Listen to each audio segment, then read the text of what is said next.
Gustong gusto ko ng bagong sapatos. And isa sa mga natitipuhan ko, since then, tong lagi ko nakikita sa ads online, ang gara, oh. Akala ko nga, mahal. Sana all mahal. Tapos, biglang, nung nagpunta kami, Ayala Malls, Manila Bay, buti na lang, nakita ko, mura lang pala dito. I mean, for as low as 1999, ang ganda at affordable pa.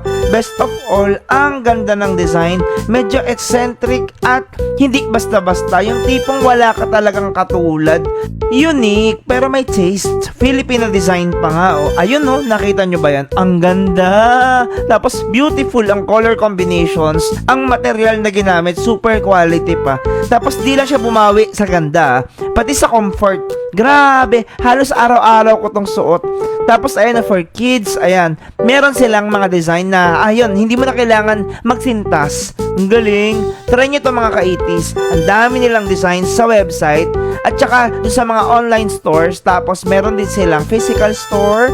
Pwede mong sukatin, pwede mong hawak-hawakan. Sa SM North, tsaka Ayala Malls, Manila Bay. Yun lang.